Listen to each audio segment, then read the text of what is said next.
السلام علیکم ورحمۃ اللہ وبرکاتہ۔ بیان نافی 99 رحمتیں۔ امت کا بھلا مل کے کرو، امت کا بھلا مل کے کرو۔ الحمدللہ رب العالمین والصلاة والسلام علی سید المرسلین، اما بعد فاعوذ باللہ وعلی آلک وصحابک یا حبیب اللہ، الصلاة والسلام علیک یا نبی اللہ وعلی آلک وصحابک یا نور اللہ، اللہم صلی وسلم وبارک علی سیدنا و مولانا محمد النبی الامی الحبیب العالی القدر العظیم الجاہ وعلی آلہ وصحابہ وبارک وسلم صلاۃ و سلام علیک یا سیدی یا مکی یا مدنی یا عربی یا قریشی یا ہاشمی یا ملجا یا طبیبی یا کریمی یا رسول اللہ۔ میرے میٹھے محترم اسلامی بھائیوں، سرکار مدینہ سرور البسینہ فیض گنجینہ صاحب معطر پسینہ صلی اللہ تعالی علیہ وآلہ وسلم نے ارشاد فرمایا، جسے یہ پسند ہو کہ اللہ پاک عز و جل کی بارگاہ میں پیش ہوتے وقت اللہ پاک اس سے راضی ہو تو اسے چاہیے کہ مجھ پر کثرت سے درود شریف پڑھے۔ سبحان اللہ، ماشاء اللہ۔ یہ بہت ہی مطلب کیا کہنا چاہیے، خوبصورت بات ہے۔ اللہ کے حضور ہم سب نے حاضر ہونا ہے، اللہ کے حضور ہم سب نے حاضر ہونا ہے، اور جب حاضر ہونا ہے اور وہ ہم سے راضی رہے تو یہ بہت بڑی نعمت ہے اور بہت بڑی کامیابی ہے۔ دنیا میں رہ کر ہمارا رب ہم سے راضی ہو، اور راضی ہونا چاہیے۔ راضی نہیں ہوگا تو پکڑ ہوگی، اور پکڑ ہوگی تو جزا نہیں ہوگی، سزا ہوگی، اور جب سزا ہوگی تو ہم تو یہاں معمولی مچھر کا ڈنگ برداشت نہیں کرتے، بخار برداشت ہم نہیں کرتے، نزلہ ہم برداشت نہیں کرتے، کھانسی ہم برداشت نہیں کرتے، کانٹا کا چبھنا ہم برداشت نہیں کرتے، آگ پر ہاتھ رکھنا ہم برداشت نہیں کر سکتے، یہاں تک کہ تپتی ہوئی زمین پر پاؤں رکھنا ہم برداشت نہیں کر سکتے۔ تو اب بتائیے کہ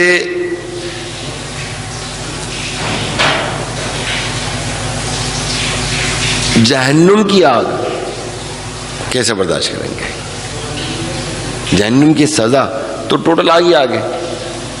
وہاں دو قسم کا عذاب ہے، ایک ٹھنڈے کا عذاب ہے اور ایک جو ہے آگ کا عذاب ہے، ایک آگ کا عذاب ہے۔ اور جہاں پر برف باری ہوتی ہے، ٹھنڈک ہوتی ہے، یہاں تک کہ نلوں کے اندر بھی برف ہوتا ہے۔ آپ کو معلوم ہے نلوں کے اندر برف ہوتا ہے، جو لوگ جاتے ہیں جب برف باری ہوتی ہے گھومنے پھرنے جاتے ہیں تو ان کو معلوم ہے، اور یہ جو رہتے ہیں رہائشی ان کو معلوم ہے کہ وہ کس کنڈیشن پر ہوتے ہیں، وہاں پر کس حالات میں ہوتے ہیں کہ پانی بھی جو ہے نا وہ گرم نہیں نکل رہا ہوتا ہے، پانی بھی گرم نہیں، بلکہ کسی نے ایک ویڈیو دکھائی کہ مطلب وہ اتنا مائنس میں چل رہا ہے کہ پانی ایسے پھینکا وہ برف ہو گیا، اس قدر مائنس ہے، پانی پھینکا نا برف ہو گیا۔ تو اندازہ کیجئے کہ ٹھنڈک کا بھی ایک خطرناک عذاب جہنم میں موجود ہے، اور آگ کا بھی عذاب ہے، اور ہم ٹھنڈک اور گرم کے درمیان رہنے کو پسند کرتے ہیں، نہ بہت زیادہ ٹھنڈا نہ بہت زیادہ گرم۔ تو بہرحال میرے میٹھے محترم سمجھ، یہ تمام صورتحال جو اللہ تبارک و تعالیٰ نے قرآن و حدیث میں ارشاد فرمائی ہیں اور ہمیں مثالیں دے دے کر ہمیں سمجھایا گیا ہے، اور ہم ان باتوں کو نہیں سمجھتے۔ یقین جانے جو ابھی آپ کو حدیث سنائی میں نے بارہا آپ کو شاید پڑھ کے سنائی بھی ہوگی کئی بار، مگر اس میں جو بڑی ذوق افزا بات ہے وہ یہ ہے کہ وہ چاہتا ہے کہ جب وہ اللہ کی بارگاہ میں حاضر ہو اور اس کا رب اس سے راضی ہو تو اسے چاہیے کہ وہ مجھ پہ کثرت سے درود پاک پڑھے. کتنی خوبصورت بات ہے کہ ہم جائیں اور ہمارا رب ہم سے راضی ہو. ہم دنیاوی کسی آفیسر یا کسی اس پر مطلب خوف کی صورت میں جاتے ہیں, وہ ڈانٹے گا اور کیا کرے گا, زیادہ زیادہ نوکری سے نکالے گا. بھائی ڈانٹے گا یا نوکری سے نکال دے گا, یہی نا, اس سے زیادہ تو اس کے پاس اختیار نہیں ہے نا کہ وہ کچھ کرے. ٹھیک ہے نا, اس پر بھی انسان کو جو نا وہ خوف لاحق ہوتا ہے. اب بتائیں یہ تو دنیاوی آفیسر یا دنیاوی وزیر اعظم کے لیں یا صدر پاکستان بول لیں یا کسی بھی ملک کا بادشاہ بول لیں اس کے سامنے, اور یہ واقعہ تو ملتے ہیں نا, بادشاہ کے سامنے گئے یا تو گردن ماری گئی یا پھر انعامات دیے گئے. اور جو بادشاہوں کا بادشاہ ہے, جو مالک کائنات ہے, اور اس کی بارگاہ میں ہم حاضر ہوں, اس کی بارگاہ میں ہم حاضر ہوں اور وہ ہم سے راضی ہو, کیا بات ہے, کیا بات ہے. پھر تو ہماری بگڑی بن گئی. پھر تو سمجھ لیجئے شاید اس کی رحمت نے ہمیں صرف نگاہ سے دیکھ لیا, اور صرف نگاہ رحمت وہ رب العالمین اپنے بندوں پہ فرمائے گا. ایک بار محبت سے درود پاک پڑھ لیجیے. اللہم صلی وسلم وبارک علی سیدنا و مولانا محمد النبی الامی حبیب العالی قدر العظیم الجاہ وعلی آلہ وصحابہ وبارک وسلم صلاۃ و سلام علیکہ یا سیدی یا سیدی یا رسول اللہ. مکتبۃ المدینہ کی جو کتاب ہے, اسی حوالے سے میں بات کرنے جا رہا ہوں, کس طرح وہ رب العالمین اپنے بندے کو صرف نگاہ رحمت سے نوازے گا. کتاب خوف خدا کے صفحہ نمبر 142 پر ہے کہ قیامت کے دن ایک شخص کو بارگاہ خداوندی عز و جل میں لایا جائے گا, اسے اس کا عمل نامہ اعمال دیا جائے گا, وہ اس میں کثیر گناہ پائے گا, وہ اس میں کثیر گناہ پائے گا. پھر عرض کرے گا یا الہی عز و جل, میں نے تو یہ گناہ کیے ہی نہیں, یہ تو گناہ میں نے کیے نہیں. اب یہ دیکھیے کہ بندہ جو ہے وہ اللہ کی بارگاہ میں بھی حاضر ہوگا اور وہ کس طرح کا ذہن رکھتا ہوگا اور کہے گا کہ میں نے تو گناہ کیے ہی نہیں.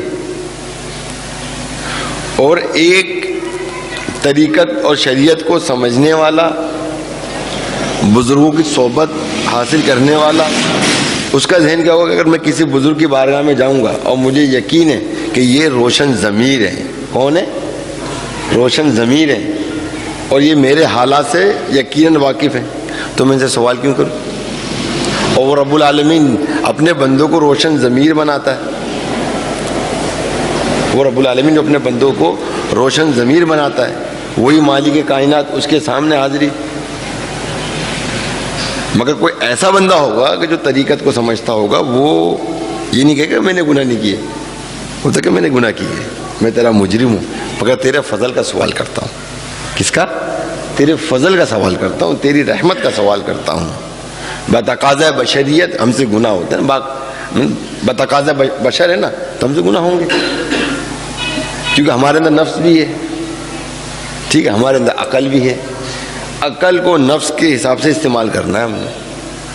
اگر نفس نے اپنے معاملات نہیں کرنے تو پھر یہ عقل ہماری ختم ہو جاتی, پھر عقل وہاں کام نہیں کرتی, پھر ہم نفسانی خواہشات اور نفسانی لذات میں لگ کر ہم تمام حدوں کو پار کر جاتے ہیں. تو بہرحال اس شخص نے عرض کیا کہ یا الہ ضرور میں نے تو یہ گناہ کیے ہی نہیں. اللہ پاک ارشاد فرمائے گا کہ میرے پاس اس کے مضبوط گواہ موجود ہیں. وہ بندہ اپنے دائیں بائیں مڑ کر دیکھے گا لیکن کسی کو گواہ موجود نہ پائے گا, اور کہے گا کہ یا رب عز و جل وہ گواہ کہاں ہیں؟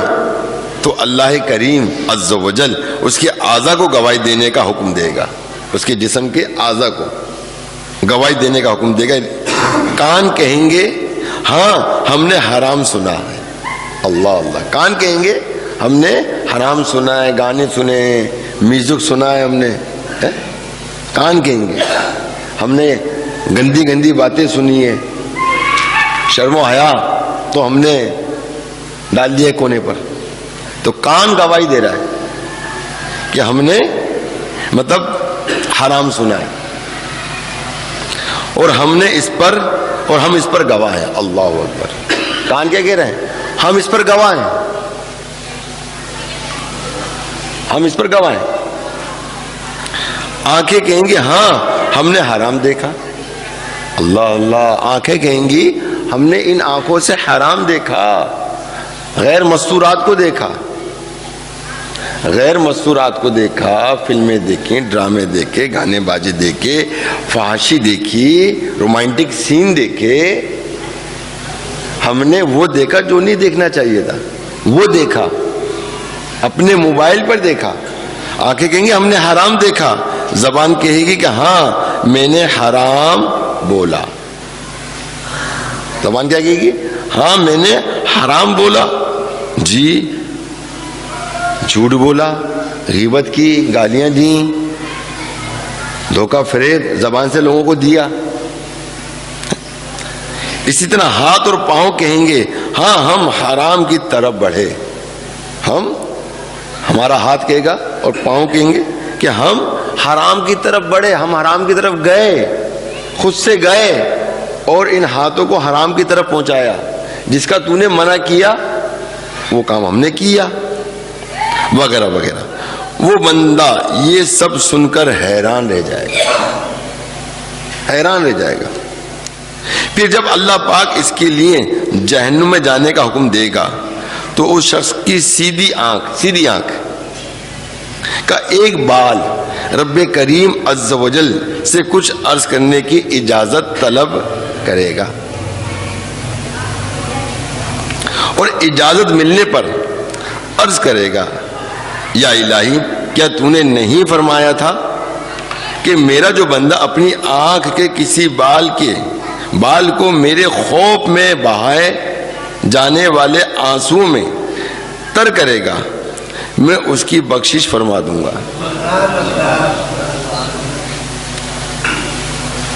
یعنی اب یہ دیکھیے کہ آنکھ کا ایک بال، گواہی کان نے دی، زبان نے دی، ہاتھ پاؤں نے دی، سب نے گواہی دے دی، سب نے پھنسا دیا،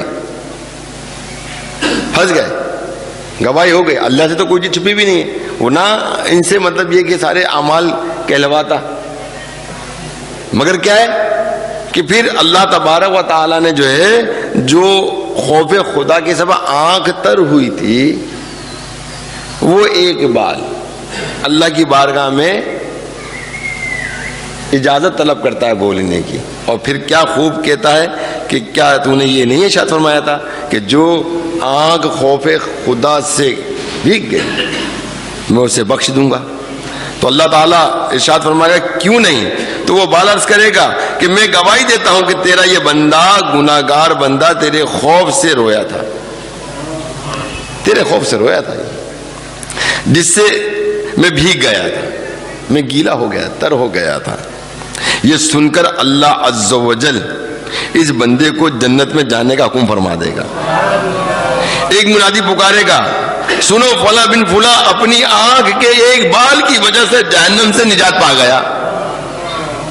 اللہ اکبر، اللہ اکبر۔ دیکھا میرے میٹھے اور محترم اسلامی بھائیوں، اب ہمیں یہاں اللہ کے خوف سے جو نا مطلب ڈر جانا چاہیے۔ یہ مطلب ایسا نہیں کہ مطلب ہم اللہ تعالیٰ کی رحمتوں پہ امیدیں باندھ کے رکھیں اور اصل چیز کو ہم بھول کے بیٹھ جائیں۔ اب بعض علماء اس پر کلام کرنے لگے، وہ چھوٹے چھوٹے عمل سے جنت مل جاتی ہے تو پھر وہ چھوٹے عمل کر لو، بڑے جو عمل جو فرض و واجبات وہ کہاں جائیں گے، مگر بات بھی پوری ہونی چاہیے۔ وہ چھوٹے عمل اسی صورت میں قابل قبول ہوتے ہیں جب انسان کے فرائض اور واجبات پورے ہوتے ہیں۔ یہ بات یاد رکھیے گا، وہ نمازی بھی ہو، صحیح نا، اور اس کے فرائض و واجبات پورے ادا کرتا ہو۔ ہر فضیلت جو ہے وہ ہماری نماز سے جڑی ہوئی، یہ بات یاد رکھیے گا۔ ہر فضیلت، جو بھی فضیلت ہے، چھوٹی فضیلت ایک بڑا ثواب ہے، ٹھیک ہے نا، وہ ہماری نماز سے جڑی ہوئی ہے۔ جب تک یہ نماز نہیں ہوگی اس وقت بات نہیں بنے گی، یہ بات یاد رکھیے گا۔ اب یہ بات کم ہے کہ اللہ تبارک و تعالیٰ کے محبوب علیہ الصلوۃ والسلام جو ہے بے نمازی سے، جو نماز نہیں پڑھتا اس سے بیزاری کا اظہار فرماتے ہیں۔ اس سے بڑھ کر اور کیا ہوگا کہ جس نے رو کر، جس نے سجدوں میں جا کر اور اپنی 63 سالہ زندگی صرف امت کی بخشش و مغفرت میں لگا دی ہے، 63 سالہ زندگی، ظاہری زندگی آپ نے جو صرف امت کی بخشش و مغفرت کی دعاؤں میں آپ نے لگا دی ہے۔ ہر عبادت میں، ہر ریاضت میں، یہاں تک کہ جب آپ معراج میں بھی گئے اللہ کا دیدار کیا تو وہاں پر بھی امت کو یاد رکھا. وہ اللہ کے نبی ارشاد فرماتے جو میرا امتی نماز نہیں پڑھتا میں تو اس سے بیزاری کا اظہار کرتا ہوں. تو کتنی بڑی مطلب یہ ایک وہ ہے ہمارے اندر. تو ہم کم از کم خدا را اپنی مسجدوں کو آباد کریں. اچھا چلو مسجد آباد نہیں کرتا، اپنا گھر ہی آباد کر لو یار نمازوں سے. آپ گھر میں نماز پڑھو گے آپ کے بچے بھی نماز پڑھیں گے، بچوں کا بھی ذہن بنے گا. تو کم از کم ایک ماحول تو ہم بنا لیں اپنے نزدیک.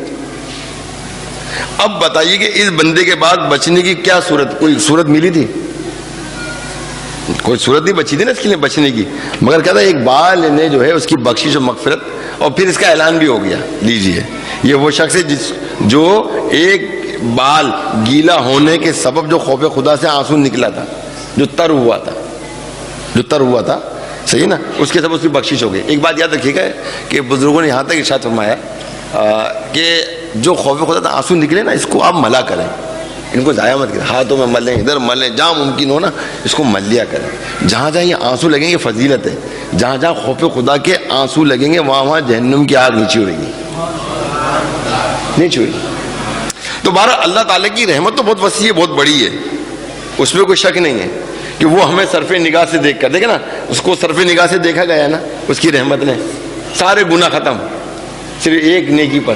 چلو یہ بہت اچھی نیکی تھی، ایک اس پر کہ کہیں کسی مقام پہ تو وہ رویا تھا نا خوف خدا سے. یعنی آپ اندازہ کیجیے اللہ تعالیٰ اس بات کو کتنا پسند فرماتا ہے جب میرا بندہ گناہگار بندہ جب مجھ سے رجوع کرتا ہے اور میرے خوف سے روتا ہے، اس کے بڑے سے بڑے گناہوں کو بخش دیتا ہے. اندازہ کیجیے. اور اس کی رحمت کیسی. آئیے اس رحمت کے حوالے سے مسلم شریف کی ایک حدیث سناتا ہوں میں آپ کو، پھر اس کے حوالے سے ایک واقعہ بھی آپ کو سناؤں گا کہ حضرت سیدنا سلمان رضی اللہ تعالی عنہ سے مروی ہے، اپنی امت کے غم میں آنسو بہانے والے آقا مکی مدنی مصطفیٰ صلی اللہ تعالی علیہ وسلم کا فرمان عظمت نشان ہے کہ اللہ پاک نے زمین و آسمان کی تخلیق کے دن 100 رحمتیں پیدا فرمائیں. کتنی؟ 100 رحمتیں پیدا فرمائیں. ہر رحمت زمین اور آسمان کے درمیان در تے رکھ دی گئی ہیں. ان میں سے ایک رحمت زمین پر نازل ہوئی، صرف ایک رحمت. کتنی؟ ایک رحمت زمین پر نازل ہوئی. اسی سے والدہ اپنی اولاد پر وحشی درندے اور پرندے ایک دوسرے پر مہربان ہوتے ہیں. اب شیر ہے، ٹائیگر ہے، چیر پھاڑ کر دیتا بندے کو، کوئی بھی آ جائے اس کے سامنے جب شکار کرنے پر آتا ہے. مگرمچھ ہے وہ آتا ہے نا، مگر جہاں ان کے بچے ہوتے کیا انہیں چیر پھاڑ کرتا ہے؟ وہ نہیں کرتا وہ. صحیح. تو اللہ تعالیٰ نے ایک رحمت بھیجی جس میں یہ شامل ہے کہ والدہ اور جانور چاہے وہ وحشی جانور کیوں نہ ہو، درندے کیوں نہ ہو، مگر وہ اپنی اولاد کے لیے جو نا بہت زیادہ مطلب یہ ہے کہ رحم ہوتے ہیں، رحم دل ہوتے ہیں. یہاں تک کہ گھوڑا اپنا پاؤں اپنے بچوں سے دور کر لیتا ہے کہ کہیں اسے چوٹ نہ لگ جائے. جب قیامت کے دن ہوگا تو اللہ پاک اس رحمت کو دوسری 99 رحمتوں میں ملا کر 100 مکمل فرما دے گا. یہ بڑی ذوق افزا بات ہے. آپ سے سبحان اللہ بات سمجھ میں آ گئی آپ کو، ٹھیک ہے نا. اور بروز قیامت اس سے اپنے بندوں پر رحم فرمائے گا. یعنی اس کے سبب ہے نا، یعنی ایک رحمت جو ہے دنیا میں نازل ہے، باقی 99 رحمتیں اس رب العالمین نے قیامت کے دن رکھی ہیں. اس کو پورا کرے گا قیامت کے دن، اور یہ اس لیے کرے گا کہ وہ اپنے بندوں پر رحم فرمائے گا، اپنے بندوں پر رحم فرمائے گا. تو آئیے اس رحم اور کرم پر آپ کو ایک ایمان افروز واقعہ سناتا ہوں. یہ بخاری شریف میں ہے، یہ بخاری شریف کی حدیث ہے کہ حضرت ابو ہریرہ رضی اللہ تعالیٰ عنہ روایت فرماتے ہیں کہ اللہ پاک کے رسول مقبول صلی اللہ تعالی علیہ وسلم نے ارشاد فرمایا، قیامت کے دن جب اللہ پاک بندوں کے مقدمات سے فارغ ہو جائے گا، جس کو دوزخ میں ڈالنا ہے دوزخ میں ڈال دے گا، جس کو جنت میں جانا ہے اس کو جنت میں ڈال دے گا. تو ایک دن ایک آدمی جو جنت اور دوزخ کے درمیان رہ جائے گا، دوزخ اور جنت کے درمیان رہ جائے گا، اور وہ دوزخیوں میں آخری شخص ہوگا. دوزخیوں میں دوزخیوں میں سے آخری شخص ہوگا جو جنت میں جائے گا. کہاں جائے گا؟ جنت میں جائے گا. جنت میں داخل ہونے سے پہلے اس کا منہ دوزخ کی طرف ہوگا. اللہ اکبر. اس کا منہ دوزخ کی جانب ہوگا. وہ عرض کرے گا اے میرے پروردگار عالم عز و جل، میرا منہ دوزخ سے پھیر دے کیونکہ مجھے اس کی بدبو نے مار دیا ہے. اللہ اکبر اللہ اکبر. اب وہ روایت ہے نا کہ اگر سوئی کے ناکے کے برابر اگر جہنم کو کھول دیا جائے سوئی، ہم جیسا بندہ جو ہے نا چشمے پہنیں گے تو ہم ڈال لیں گے اس میں دھاگا. اگر چشمے کے بغیر اگر دھاگا ڈالیں گے ڈال نہیں سکتے. ہم سوئی میں دھاگا نہیں ڈال سکتے. اگر اتنا کھول دیا جائے تو دنیا میں رہنے والے اس کی بدبو اور تپش سے مر جائیں. اور اس کا منہ جو ہے جہنم کی جانب ہے اس بندے کا. اور وہ عرض کر رہا ہے کہ یا الہی عز و جل کہ میں اس کی بدبو سے مر گیا ہوں، یعنی بہت شدت تکلیف ہے. اور اس کے جو شعلے ہیں اس نے مجھے جھلسا دیا ہے، جلا دیا ہے. اللہ پاک ارشاد فرمائے گا اگر تیرے ساتھ یہ احسان کر دیا جائے کہ تو اس کے علاوہ کچھ اور نہیں مانگے گا، اس کے علاوہ کچھ اور نہیں مانگے گا، وہ بندہ عرض کرے گا تیری عزت کی قسم میں کچھ نہیں مانگوں گا، میں کچھ نہیں مانگوں گا. تو اللہ پاک اس کا منہ دوزخ سے ہٹا دے گا. جب وہ بندہ جنت کی طرف منہ کرے گا تو جنت کی شادابی اور تازگی کو دیکھنے لگے گا. وہ ظاہر ہے جب جہنم سے منہ پھیرے گا تو کہاں دیکھے گا؟ جنت کی طرف دیکھے نا. اب وہاں کی مطلب یہ شادابی اور تازگی جب وہ دیکھنے لگے گا تو جب تک اللہ پاک چاہے گا وہ خاموش رہے گا. جب تک اللہ پاک چاہے گا وہ خاموش رہے گا.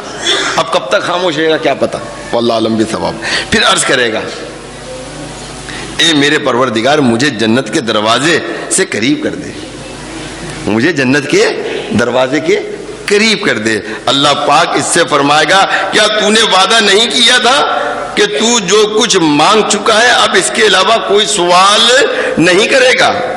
وہ عرض کرے گا الہی عز و جل میں تیری مخلوق میں سب سے زیادہ بد نصیب ہونا نہیں چاہتا. میں تیری مخلوق میں سب سے زیادہ بد نصیب ہونا نہیں چاہتا. اللہ پاک ارشاد فرمائے گا ہو سکتا ہے کہ اگر تجھے یہ بھی مل جائے تو پھر کوئی سوال کرے، پھر اس کے بعد کوئی اور سوال کر لے. وہ عرض کرے گا اے پروردگار مجھے تیری عزت کی قسم اب میں کچھ نہیں مانگوں گا. پھر اللہ پاک اس کو جنت کے قریب کر دے گا. سبحان اللہ. یہ بولتے رہے یہ دیکھ لیں یہ 99 رحمتیں پوری رب العالمین بروز قیامت کرے گا. ایک رحمت دنیا میں ہے، خالی ایک رحمت، ٹھیک، جس میں تمام محبتیں پیار شفقت نظر آتی ہے. ایک رحمت ہے. جب 99 رحمت کا وہ ظہور فرمائے گا اور نازل فرمائے گا تو پھر ایسے واقعات ہوں گے. کیسے ہوں گے یہ دیکھیے آپ کہ اللہ تبارک و تعالیٰ جو ہے پھر اس کو جنت کے قریب کر دے گا. جب وہ جنت کے دروازے کے قریب پہنچ جائے گا اور جنت کی شگفتگی اور تازگی اور لذت کو محسوس کرے گا. سبحان اللہ. یہ دیجیے. پھر جب تک اللہ پاک چاہے گا وہ خاموش رہے گا، نہیں سوال کرے گا، نہیں بولے گا. اور پھر وہ کہے گا اے اللہ عز و جل اے میرے پروردگار مجھے جنت میں داخل فرما دے. کیا کہے گا؟ اے اللہ عز و جل مطلب مجھے جنت میں داخل فرما دے. اللہ پاک فرمائے گا اے ابن آدم افسوس کہ تو کس قدر وعدہ کو توڑنے والا ہے. کیا تو نے یہ وعدہ نہیں کیا تھا کہ جو کچھ تجھے مل چکا ہے اس سے زیادہ کچھ نہیں مانگے گا؟ وہ عرض کرے گا مالک تو مجھے اپنی مخلوق میں سب سے زیادہ محرومی قسمت والا مت بنا. مجھے مطلب میری قسمت کو بالکل محروم والا نہ بنا. پھر اللہ پاک اسے جنت میں جانے کی اجازت عطا فرمائے گا. وہ ارشاد فرمائے گا مانگ. کیا مانگتا ہے؟ اس پر وہ اپنی خواہشات کا اظہار کرے گا یہاں تک کہ اس کی خواہشات ختم ہو جائے گی. پھر اللہ پاک اس سے فرمائے گا کہ جو تو نے مانگا وہ تجھے دیا جاتا ہے اور اس جیسا دیا جاتا ہے بلکہ اس کا 10 گنا بھی دیا جاتا ہے. یعنی اس کا جو تو مانگتا ہے وہ تجھ کو دیا جاتا ہے. یعنی اس کی تمام خواہشات پوری ہو جائیں گی, ختم ہو جائیں گی, اب کچھ مانگنے کا نہیں ہوگا, مگر میرا رب عز و جل اس سے 10 گنا اس کو جو اس کو چاہتا ہے اس کو 10 گنا مزید اور عطا فرما دے گا. اب اندازہ کیجئے, اب رب العالمین کی رحمتیں اور برکتیں دیکھ لیجئے. وہ رب العالمین جو اپنے بندوں پر رحیم ہے, کریم ہے, رحمان ہے, غفار ہے, ستار ہے, حنان ہے, منان ہے, پھر بھی ہم اس کی عبادت کے لیے تیار نہیں ہیں. ہم اپنی خواہشات میں گرفتار ہو کر اور معصیت میں پڑے ہوئے اور رہتے اسی کے اندر ہی. ساری زندگی ہم اسی طرح برباد کر رہے ہیں. ہمارے جسم ہمارے پرانے ہو رہے ہیں, ہمارے جسم پرانے ہو رہے ہیں. جسم کی اندر کی جو مشینری ہے وہ آہستہ آہستہ فیل ہو رہی ہے. کہیں شوگر نے گھیر لیا ہے, تو کہیں ہارٹ نے گھیر لیا ہے, کہیں مطلب بیماریوں نے اس طرح سے گھیر لیا ہے کہ بچنے کی امید بھی نظر نہیں آتی ہے. ہم تو خود جو نا دیکھ رہے ہوتے ہیں اپنے آپ کو کہ ہم خود جو ہے نا مطلب وہ موت کی طرف گامزن ہے, اور پھر اللہ تبارک و تعالی کی رحمت اور برکتوں کو ہم حاصل کرنے کے لیے ضرور تیار ہیں, اس کے عذاب سے بچنے کے لیے تیار ہیں, مگر اس سے عذاب سے بچنے کے لیے ہم کر کیا رہے ہیں, اس پہ تو غور کیجئے. کر کیا رہے ہیں؟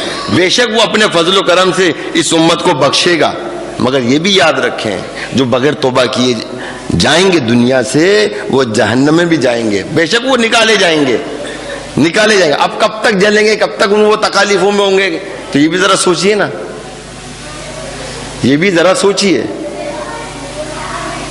ہم تو اس سے خوف زدہ ہو جاتے ہیں کہ جب کسی کا اعلان ہوتا ہے کہ اس کو پھانسی کے تختے پہ لٹکایا جائے گا, ایسے ہی ہے نا, آج اس کو پھانسی کے تختے پہ لٹکایا جائے گا, تو ہمارے اندر کی فیلنگ کیا ہوتی ہے ہم جانتے ہیں اس چیز کو. ہم اس سے خوف زدہ ہو جاتے ہیں, مگر اصلی جو خوف ہے جو ہمیں نیکیوں کے راستے پہ گامزن کرتا ہے وہ خوف خدا ہے. خوف خدا ہے. اب آپ بولے یار اللہ سے ڈرنے کی بات ہی نہیں, بے شک اللہ سے ڈر, مگر اللہ تعالیٰ فرماتے ہیں خود یہی ہے قرآن مجید میں, اگر تم ایمان رکھتے ہو تو مجھ سے ڈرو, میرے عذاب سے ڈرو, میرے عذاب سے ڈرو. یہ تو خود اللہ تعالیٰ قرآن مجید میں ارشاد فرماتا ہے. تو ہمیں تو حکم ہے ڈرنے کا ہمیں حکم بھی دے دیا گیا, اور ویسے اگر حکم نہ بھی ہے تو پھر بھی تو ڈرنا چاہیے نا. انسان اپنے محبت کرنے والے سے ڈرتا ہی ہے نہیں ڈرتا, مجھے بات ہے. اگر کوئی بندہ کسی سے محبت کرے گا تو کیا اس سے وہ ڈرتا نہیں ہے؟ کیوں ڈرتا ہے؟ وہ یوں ڈرتا ہے کہ میں اس سے محبت, اس سے پیار کرتا ہوں, اگر اس کے مزاج کوئی بات کر دی نا میرا محبوب مجھ سے خفا ہو جائے گا. تو اس رب العالمین کو اپنا محبوب سمجھیے, حقیقی محبت میں آ جائیے. حقیقی محبت کے لذت کو لوٹنے والے کام کرنا چاہیے. وہ تبھی ہوں گے جب مصلی کی زینت بنیں گے, ہاتھوں میں قرآن ہوگا, تسبیحات ہوں گی, اس کا ذکر اذکار ہوگا, اور شب بیداری ہوگی, اور پھر گریہ وزاری ہوگی. یہ تمام چیزیں پیدا ہوں گی. ایسے تو نہیں کھایا پیا سو گئے, صبح اٹھ گئے پھر ڈیوٹی چلے گئے, کھایا پیا پھر سو گئے پھر ڈیوٹی چلے گئے, کھایا پیا, بچے ہیں بڑے ہو گئے شادی کر دی, بچوں کے بچے ہونے لگ گئے, ان کی فکروں میں لگ گئے, ملک الموت اتنے میں تشریف لائے, آ جاؤ جی اب تمہارا ٹائم ختم ہو گیا, تمہارا رزق ختم ہو گیا, ختم تمہاری کہانی. اور کس طرح سے لوگوں کی موت آتی ہے پیارے اسلام بھائیوں, بندہ اچمبے میں آ جاتا ہے, اچمبے میں آ جاتا ہے. میں آپ کو یہ واقعہ بیان کر کے ختم ہوا. ابھی حال ہی کے اندر مطلب جواد احمد فاروقی رحمت اللہ تعالیٰ علیہ, جن کو آپ نے بڑی 11ویں میں دیکھو موٹے سے تھے, اور نعت پڑھتے تھے نا, نعت شریف پڑھتے تھے یہ یہاں پر. تو ان کا جو ہے رضا الہی سے انتقال ہوا.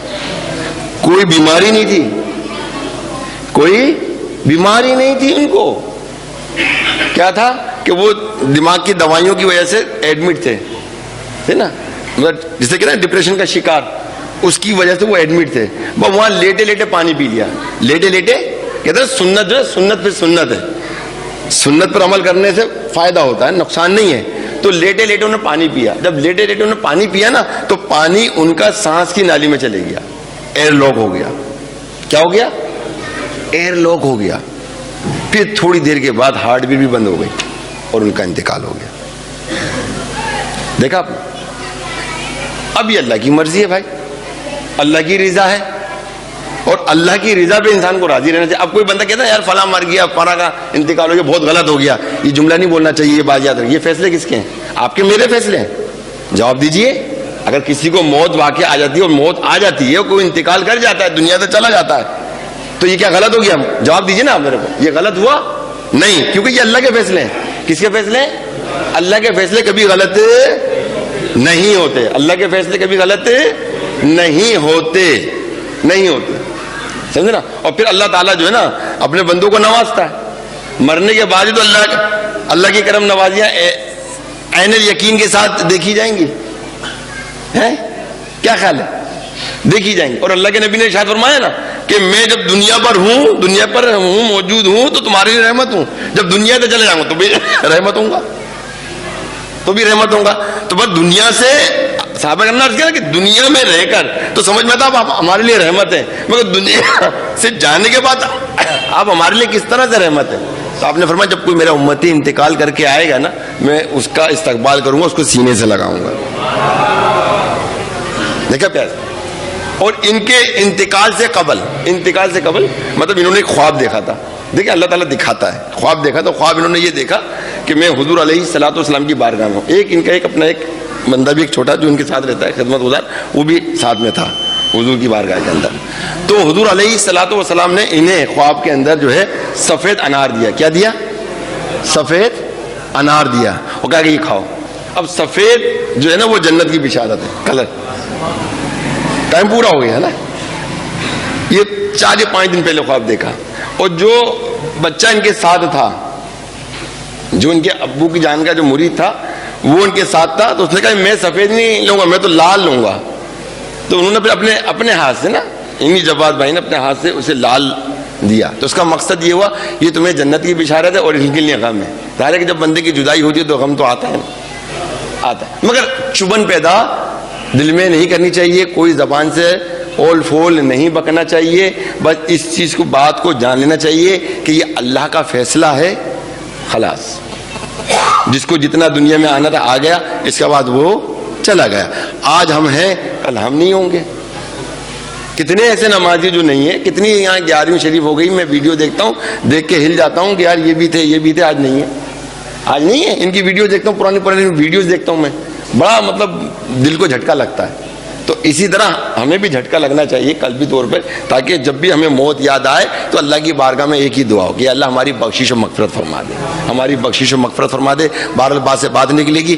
اللہ تعالیٰ آپ کو, مجھ کو عمل کرنے کی توفیق رفیق عطا فرمائے. اللہ تعالیٰ کی رحمتیں برکتیں لوٹنے والا ہمیں بنا دے, آمین. اور ہمیں سعادت مند بنا دے. جب اللہ کے حضور حاضری ہو ہماری حاضری ہو تو وہ رب العالمین ہم سے راضی ہو. آمین بجاہ نبی امین صلی اللہ تعالی علیہ وسلم. افعل الخير للأمة